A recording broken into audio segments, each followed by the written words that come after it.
Салам достор, мен сіздерге сөз бергендей, бүгін Ноқат районының Қырғыз Ата айылындамын. Мен дағы адаттағыдай бұл жерде бір кешімен танышқанмын. Учурда мен Нагиманың үйінің жанында тұрып сіздерменен саламдашып отам. Нагима бізді тосып тұрады. Алдыда Қырғыз Ата айылын сіздерге кенен таныштырып береміз.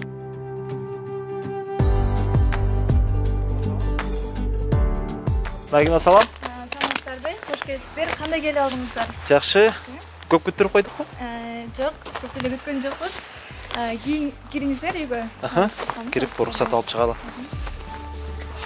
Сол іштер жақсы ба? Жақсы бары. Қандай іштеріңіздер жақсы? Қандай сіз жа? Жақсы ба? Жақсы бе? Келгілі. Келдік. Атайын қыштақта бір күн программасынан айылдарды дайым үшін деп тартып жүрөбүз. Бізге бір қыз жардам беріш керек. Бүгін бізге ошол сіздің қызыңыз Нагима жардам берсін, рұқсат бересіз бе? Рұқсат берем. Программаның шарты бойынша мен айылдың жашосын жашап көрішім керек. Үй жұмыштарын Нагимаға жасашам бүгін. Болу? Мақұл болады. Келгіле, үйге кіргіле. Жұмыштан баштайлы?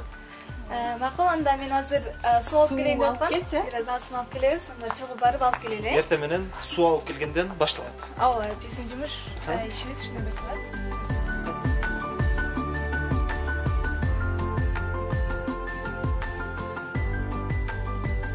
Азыр мен чилекти алайын, эки чилекти алып келесиз. Челек, чака деген мааниде. Кайсы жакка барабыз? Азыр бул жактан барып жогору жакка барабыз. Ал жакта сай бар, дарыя бар, ошол жактан суу алып келебиз. Анда баштайлы. Кеттик.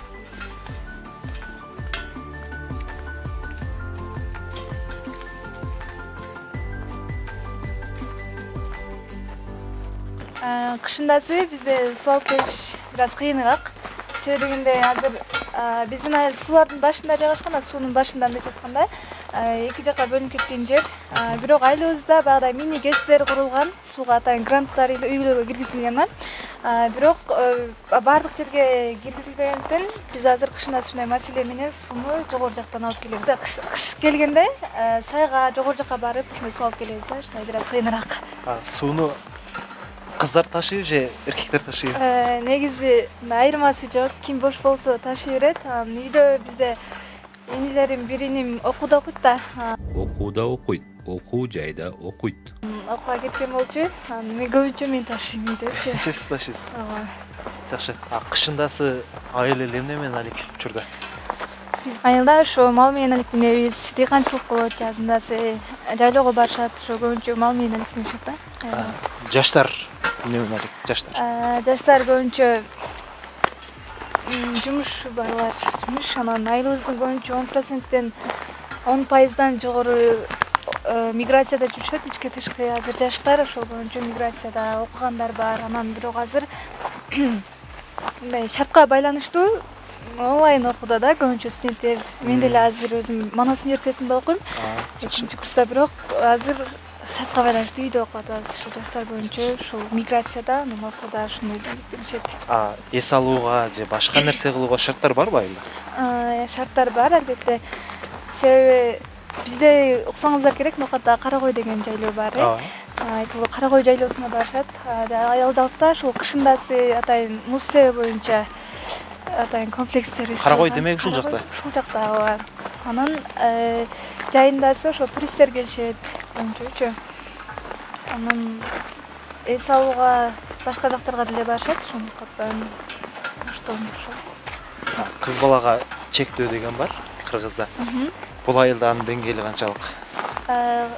Негизи Кыргызда ошо кызга 40 үйдөн тыюу деп коет, сиз айткандай элечи. Анан чектөө дегенде кандай түшүнсөк болот? Кечинде жолго чыкпаш керек кыз, же болбосо ушундай маселелер да. Анан ата-энесинен уруксат сурап чыгыш керек, башка жактарга барганда дагы үйдө негизи бул нерсени аябай жакшы эле кармандат да айылдачы, жакшы эле карашат. Ал жакшы каралат. Бирок сиз менен азыр көчөдө жүрөсүз, мени айылдын балдары келип уруп кетпейби анан? Айылдын балдары жок, урбайт. Себеби биз айтканбыз, андай нерсе жок. Түшүнбөй эле калам. Бирок жакшы эле сиз апаңыз эле мага кошуп жиберип атат. Ооба, түшүнүү менен мамиле кылышат да, түшүнүү менен жөнөтүшөт. Эң кызыктырган суроо. Мен ушул айылга күйөө болуп калсам. Бул суроону бардык эле кыздарга берем. Мен ушул айылга күйөө болуп калсам, Мен эмнени билишим керек? Кандай өзгөчөлүгү бар? Бул айылга ар бир жердин баягы салты бар болот. Кайсыл жерге барсаң ошол жердин ыры-ырда деген бар го. Салттарына баш ийиш керек. Негизи салттар дегенде көп деле андай кыйынчылыгы жок. Улууну урматтоо, кичүүнү узаттоо дегендер бар. Мындай кайын журтуна мындай сыймамиле менен чектөө менен мамиле кылат да бул жактачы. Анан дагы Мен келдим. Не кылышым керек? негизи мындай сыр алдырбоо деген бар го күйөө балада негизи салттачы. Анан биринчи чынында келгенде сынашат. Мындай жалжакта сүйлөйбү же мындай отурабы, короче салттарын карай ушул маселе бар да биздин айылдачы. Сүйлөө деген бар. Ата-энесин сүйлөш керек. Бардык эле жерде ушул нерселерди карайт го деп ойлойм. Келиндер келсе кандай болот? Үй шыпырыш керек. Көчө шыпырыш керекпи эртең менен? Келиндер келсе ооба. Бул жакта негизи карманган нерсе бул эртең менен туруп үйлөрдү жыйнап, эшиктери шыпырыш керек да. Келинчи азыр сиздерге келип калдык. Бул жака жаңы келин түшкөн. Келин түшкөн. Келин келген деген мааниде. Келин алды дегенди келин түшүрдү деп коюшат. Жакында элечи. Бирок ушул жерлерде эртең менен шыпырат болчу да. Кар болобу, жазында болобу, кышында болобу, мындай эртең менен шыпыруу бул бизде салт да. Кар болсо карын күрөш керек. Карын күрөш керек. Анда бул жака келип калдык. Сууну ушул жерден алабыз. Сай дегениңиз ушул. Сай дагы бар, бирок биз сууну ушул жерден алабыз оңойрок. Бул жакта канал бар. Ооба. Сайдан бөлүнүп чыккан суу. Сай бөлүнүп чыккан ооба. Сайдын бою суу экен. Ташка өтүп алайын, Ташка өтүп? Мен алсамчы? Макул. Суу калабайсызбы? Жок. Күйөө баланы ушинтип сынап көрүшөт да. Бул жакта чоң кара таш турат маңдайыбызда. Бул кандай таш? Бул жак негизи таштар көп, өзүңүздөр көргөндөй эле. Бул жерде сиз айткандай кара таш деп чоң таш бар. Бул таштын атына биздин көчөнүн аты коюлган да. Көчөбүздүн аты Кара таш деп аталат. Койган себеби ошол бул жакта тоолор бар. Анан бул чоң ташты көрсөңүздөр, ушул таштын атына коюлган. Анан бизде кыр деп коет. Жайындасы бул жака уйларды айдайбыз. Уйларды айдап, эртең менен айдашат. Анан кечиндеси кайра айдап келип, саап эме кылышат да. Таштын аты ошол жолдун атына коюлган да. Таш, кара таш деп аталат. Чоң таш болгондуктан аябай чоң таш да. Айылда да кандай кызыктар бар? Белгилүү адамдар чыкканбы, балким? Биздин айылыбыз негизи аты Кыргызата деп коюлган да. Анан көптөгөн чыган инсандар чыккан бул жактан. Мисалы, биздин Асамидин Мариповду айтсак болот. Азыр Нокатта оорукананын жетекчиси. Андан сырткары көп эле бар айылда чыган инсандардан. Айылдык аймакта ошол мектептерди ачкан, мисалы Парпиев Абдыжалал агай болгон, раматылык, ал аябай күчтүү инсан болгон. Тилдер боюнча азыр өзүнүн мектеби бар. Анан Темиралиев Тайлагы бар болгон. Ал деле ошол өзүн жардам берейинби? Жок. Өзүн ошол аябай улуу инсандар болгондо, алардын азыр ар биринин атына ошол мектептин аты коюлуп атат, оорукананын аты бар. Биздин спортчулар да чыккан. Мисалы, бул жактан жаш спортчулар бар, волейболный командалар бар, күрөш боюнча көп эмелерге чыккандар бар да, бийиктерди багындырган жаштар бар. Айылыбыз негизи 4-5 айылдан турат. Мисалы, участкаларга бөлүнөт да. Акбулак, Кыргызата негизи бөлүнүп кетет. Акбулак, Борко, Көтөрмө, Сталин депчи. Баары Кыргызата. Баары биригип Кыргызатага карайт да. Кыргызатадагы ошол түндүгүнөн, мисалы, түндүктөн Зулпиев айыл аймагы бар, Нокаттагы ошол менен чектешет. Ал эми түштүк жагынан, чыгыш жагынан Кеңеш айыл өкмөтү бар. Батыш жагынан Кара таш менен чектешет айылдарчы. Ошо айылыбызда жакшы эле иш менен алектенишет да. Айылдын таңы эмне менен атып, эмне менен кечкирет? Жумуштардын тизмеги. Айылдын таңы эртең менен суу ташуудан башталат. Сиз азыр көрсөткөндөй эле бул жакка келип суу ташып кетебиз. Андан кийин ошол үйгө от жагуу менен, азыр эми кышында үйдү жылытыш керек да, от жагабыз. Анан мал кароо, отун даярдаш керек, ага, аны жагыш керек, үйдү ысытыш керек. Эми айылда ушундай шарттар. Анан мал кароо менен уй сайт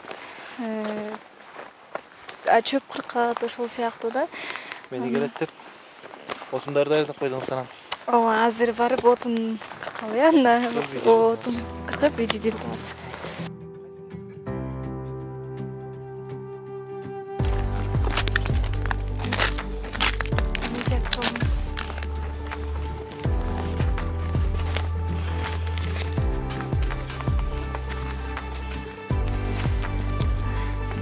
Кайсы жер болду? Бул жака барып жүрөбүз.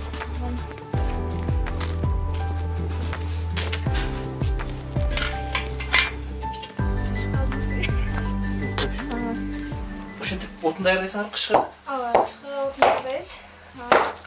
Эртең менен бизде анда уул балдар жүрөт негизи. Кычкырга чагабыз. Мынтип отунду майдалаганды эмне дейсиңер эртең мененки даярдаганды? Азыр эртең мененки тутандырык даярдайбыз. Тутандырык отундун майда бөлүгү. Отту тутандыруу үчүн пайдаланылат.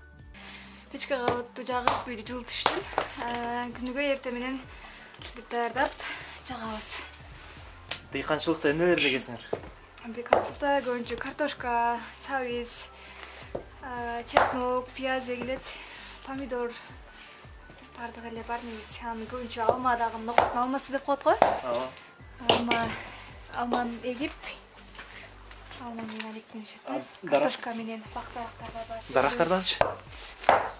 Өрүк бар, анан алма бар, кайнолуу, биялма деп коет, арба. Ошо. Кышындасы отунду жарып, даярдап алып отура бересиздер. Ооба. Кышындасы эмне жумуш эми? Кышындасы ошо негизи мал карайбыз, анан үйдөгү иштер менен алектенебиз. Ошо кышта жаңы багы үйдө эле. Азыр муну майдалап, анан үйгө алып чыгабыз. Үйгө алып чыгабыз тандырак менен. Кандай өзгөчө тамактар барбы бул жакта? Ар бир айылда өзгөчө тамактар бар. Сыйлуу тамактар бар. Мисалы ашык кылынат, нокатта ошто өзгөчө. Самсы, нокаттын самсы дейт. Анан куруташ, атала ошол сыяктуу. кандай? Куруташ деп коет. Курутта. Курутта эле атала сыяктуу кылып эзип даярдайт. Анан Буну майдагыш керекпи күйүш үчүн? ооба, майдагыш керек. Болуу эле калды, бирок жага берсек болот. Бир нерсени айтышым керек. Ушу бизге айылдын тарыхын эмне үчүн Кыргыз Ата, эмне үчүн Сталин болуп бөлүнөт, жалпы түшүндүрүп айта турган бир инсан керек. Ушундай инсан барбы? Инсан ооба бар, айылда бар. Аксакалдардан, мисалы түшүндүрүп бере турган. Анда айылдан биз Базарбай деген аксакал бар. Ошол аксакалга барып, айыл жөнүндө угуп кетсек. Анда ушул барып келели, анда жаап дагы.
Мындай физикалык көрүнүшүн картасын караганда айдын бир чекеси мындай ой болгондун орундай жер.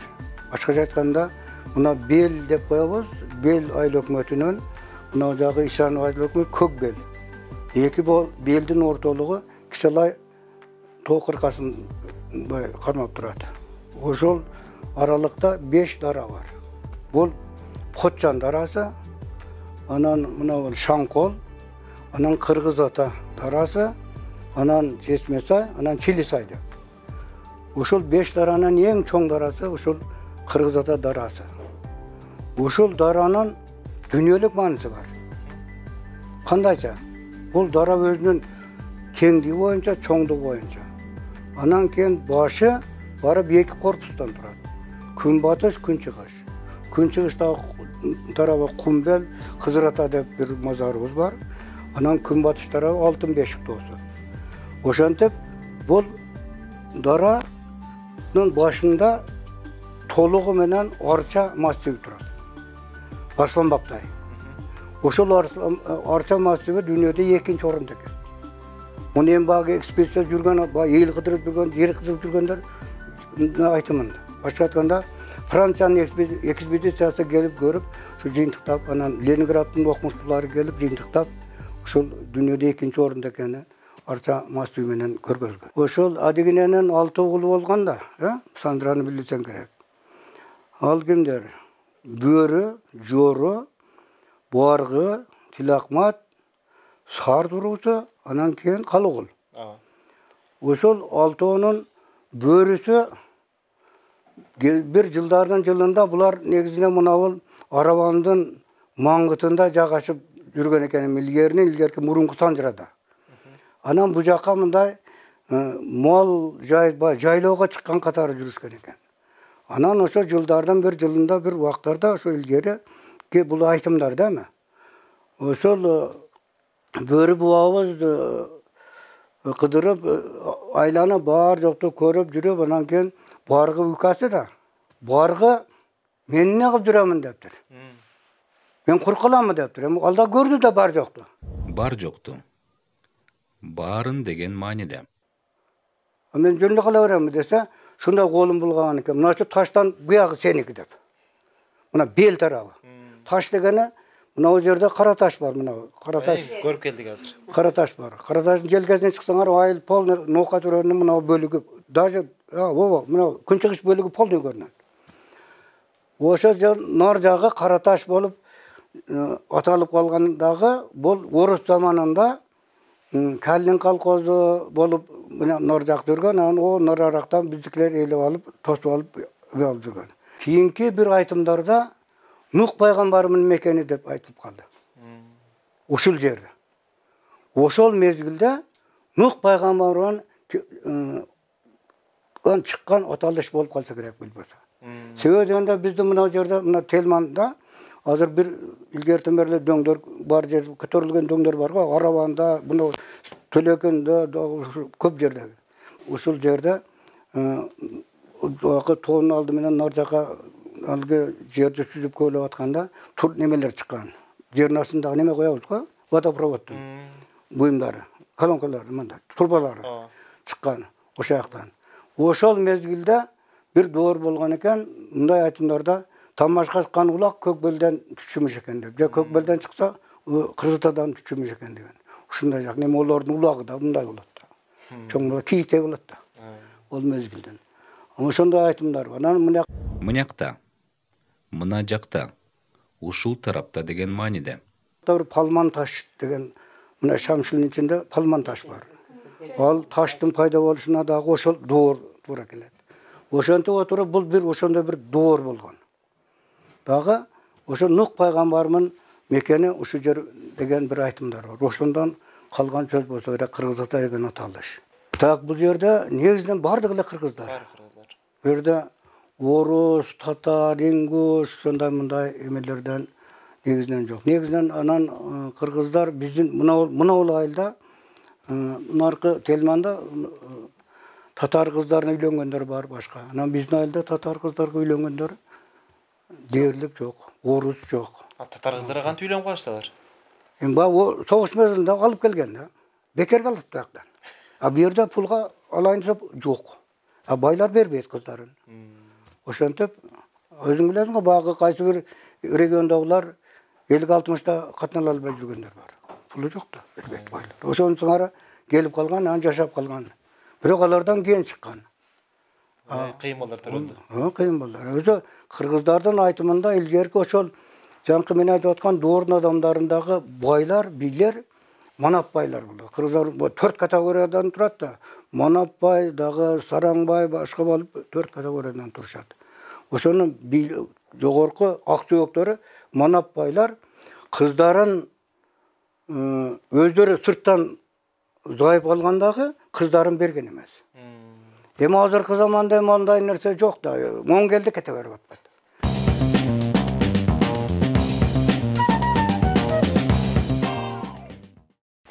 Рагима, сага чоң рахмат. Бүгүн өзүңдүн айылыңды тааныштырууда өтө чоң салым коштуң. Ыраазычылык билдиребиз. Иштериңе, окууларыңа ийгилик. Рахмат сиздерге дагы. Дагы бир жолу кош келипсиздер биздин айылыбызга. Азыр кышындасы болду, эми буюрса жазындасы келсеңиздер дагы кененирээк кара кой ушу айылыбыздын жаратылышы менен тааныштырганга аракет кылабыз. Сиздерге чоң рахмат. Ийгилик иштериңизерге дагы келип туруңуздар, Макул, жакшы эле табыңыздар. Рахмат. Мынакей достор, бүгүн биз Кыргыз Ата айылында болдук. Мынтип аба ырайы дагы бузулуп атат. Биз эртерээк үйүбүзгө кетип калалы, а сиздер амандыкта туруңуздар.